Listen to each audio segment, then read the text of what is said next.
once again. My name is Juan John John, and I'm here to talk to you about Black Fox. So if you don't know, Black Fox is this sort of prequel, episode 0 movie towards an upcoming anime. I'm not really sure how to describe this thing.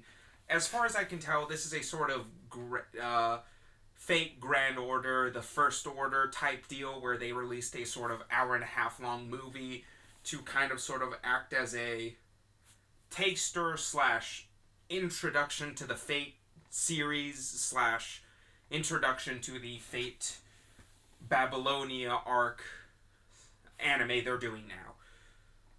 So, we're talking about Black Fox, which, if you don't know, has been previewed a bit. I believe they showed what was essentially the 27-minute sort of free version on the Crunchyroll YouTube. But this is an anime movie about this. It is... I don't really know how I feel about this movie because it has some great animation, it has some great character design, but at the same time, it's kind of on the painfully generic side. The main character, who goes by most of the anime by the name of Lily, is, the heiress to a ninja family, except that she is kind-hearted and doesn't want to hurt people, and instead wants to be like her father, who is a scientist and is making animal drones. And at that point, it's just like, the second the words, "I don't want to hurt people," came out of her mouth, it's like, okay, put up a timer towards tragedy. Her family is going to get killed by a rival ninja clan, or, is the first thing I thought when it was revealed that she was a ninja, the heiress to a ninja family. But then we get introduced to the father, who is a scientist who's making animal drones, and he's reminiscing about some friends he had, and it shows a picture of him and his friends, and it's like, it's him, it's another, white-haired scientist, and there's a bald man with some sort of facial disfigurement that leaves him perpetually smirking, smiling evilly, and it's like, oh god, oh, you're, okay, so this isn't a rival ninja, this is, you're gonna be taken out for your research, and it's like, oh yeah, he has these animal drones that can take the exact appearance of regular animals and can do... Okay, phone? Really? You haven't said anything the entire day and you're gonna do this now? Lovely. Anyways, where was I? Ah yes, he has these animal drones that can take the perfect appearance of animals and can do recording and hacking and all sorts of stuff, and they have an adaptive learning AI. And he's like, oh, these are here to help people. And it's like, oh, your drones are going to be taken, you're going to be taken out for the animal drones. And sure enough, we fast forward a couple of years, and the girl just got into college, and she's going home, and the dude's talking to his old friend, and his old, evil bald man friend is like, hey, dude, what about those animal drones? And he's like, no, they're for helping people. They're not for war. And he's like, alright, fine. But just so you know, our other friend, the white-haired scientist, yeah, he's completely gone crazy. And he's like, just so you know. And then they leave.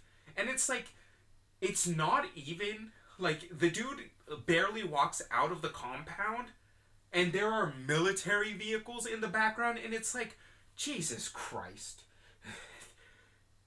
And then, of course, the girl gets home, and it's her birthday, because why wouldn't it be? And main girl, who's still not going by Lily, because she changes her name to hide from this corporation, but, main girl, who's not yet Lily, steps into her house, and steps into one of the rooms, and there's blood everywhere. And she goes into the secret base underneath, and there's her dad bleeding out. And a bunch of soldiers come in, and they're like, you know what, just kill everyone, take the, research. And they try to kill anyone, but of course Badass Grandpa comes out of nowhere, wrecks shop, and it's like, okay, is Badass Grandpa gonna end the series right here? But of course not, because aforementioned white-haired scientist who snapped, yeah, he has a daughter who is a psychic. Just straight up, okay, you have a psychic child now. And the psychic child is, of course, being abused and mind controlled via helmet and collar. And it's like, okay, alright, we're doing this now.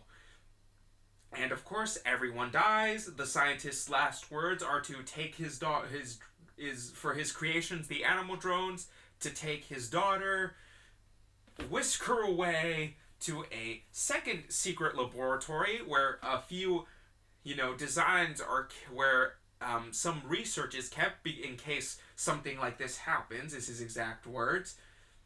And we are also shown a picture of a Animal Drone Zero, because originally the Animal Drones were given number designations 1, 2, and 3, and there's an Animal Drone 00, and you know what? We don't actually get to see it. It's basically put there as like a MacGuffin / Chekhov's gun.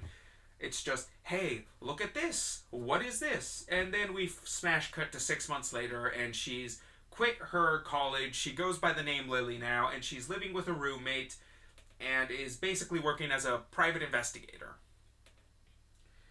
And in that time, she's also been investigating these. She's also been investigating.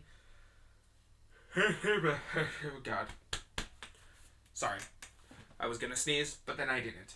She's also investigating the company that attacked her and its owner, attempting to find where all the animal drone research was found. And of course, she, in investigating it, meets a white-haired girl who is very shy and very reserved, and as you probably already have guessed, is the daughter of the white-haired scientist and is a psychic girl. And we get to see some just traditional anime parenting in the scientist torturing her daughter to bring out her powers, just because that plot line hasn't been overdone enough and hasn't been done to death. And then, we get, it's like this movie is so by the numbers. She finds out where they're using the animal drone research. She goes there, finds a bunch of, weaponized animal drones and is like, okay, we need to destroy this place. And then out of nowhere, here comes the scientist with his little slave daughter, and he makes his slave science experiment daughter fight them. And then, she gets unmasked because she's a ninja, so she's walking around, Lily's walking around in a mask. She gets unmasked, and the psychic girl, Mia, is like, oh no, you're that girl who was kind to me, and I don't want to kill you, and this leads to the building they're in being destroyed, and then they get separated, and so the scientist, gets separated from his daughter. Lily, takes Mia, the psychic, and she's like, I'm gonna kill her. And then the animal drones are like, no, you're not that kind of person. You can't kill her. Remember, your father was kind and you wanted to be like him. And she cries a lot. And then she takes her back home to her apartment with her roommate. And her roommate's like, okay, so yeah, you just brought up this random beat up girl. Don't ask any questions. And then they have this, nice little domestic scene where it's like, they're not friends, but at the same time, they're looking at each other and oh, okay, series, we're just gonna ship these two. These two are being shipped. And the roommate is kind of sort of there. She's kind of sort of like a maid, sort of house servant.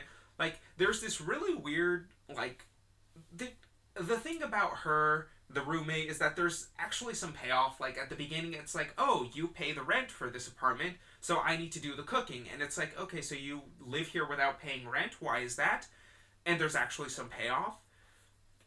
And of course, at this point, if you haven't guessed, the psychic girl contacts her father after learning about Lily's backstory and learning about she's the girl who was, who survived her entire family getting offed. And she's like, Dad, let's go to the police. Let's tell them about what happened. Let's just do it. And the dad's like, you know what? Sure, we'll do that. We can do that. And of course, because this is a crazy scientist, that's not what happens. What happens is that he puts on the helmet he's been using on his daughter, and he uses that to give himself psychic powers, and then steals one of the animal drones somehow, and sends it to her apartment building, and has the animal drone chase them around, and then he comes along and fights Ninja Girl, wrecks her shit, and then the psychic daughter is like, okay, they have their nice little fight, and it just... Ugh. It's really painfully generic. I kind of want to write this off, but at the same time, though, even though it's generic, I kind of sort of enjoyed the entire thing. Partly because this is an anime movie, so the animation is on point. Partly because the character designs are all great. Psychic chick is the shy, cute, morose type girl, you know the kind. You know, she's... Lily the ninja is upbeat, spunky looking, and, you know, just... Their designs, like, this anime looks great, and the fight animations are fantastic. Like, at the, like, the last, I want to say quarter of the movie just drops all pretenses, and the ninja girl gets a power-up to be able to keep up with the two psychics, and this becomes a straight-up shonen anime, and it's great. It's one of my favorite parts. I was super hyped during the entire thing. And it's like, I'm kind of torn. Because this started with a really generic story. This was beat by beat. I can tell what was going on. But at the same time, these characters, despite being archetypes, were animated well enough and were designed well enough that it was like, I kept on watching this damn thing. And when the ending came, and they're, like, setting up, like, okay, here's the team, here is our team, here are their abilities, and we're gonna be taking down this mega corporation. You know, you have the scientist who was wronged, the ninja, you know, daughter who was wronged, we have the failed/successful science experiment, and then we have the third person, who it's a bit of a spoiler, but I will say the payoff for them, like, it actually, like, there were hints to it, and it wasn't until the anime was finished, and I was like, oh, that makes lots of sense. Like, that's the one thing I'll have. The roommate story and her thing is actually sort of paid off, and it actually kind of works, and it's actually really good, and I was actually surprised by I was surprised by how surprised it made me. So this does have one good twist.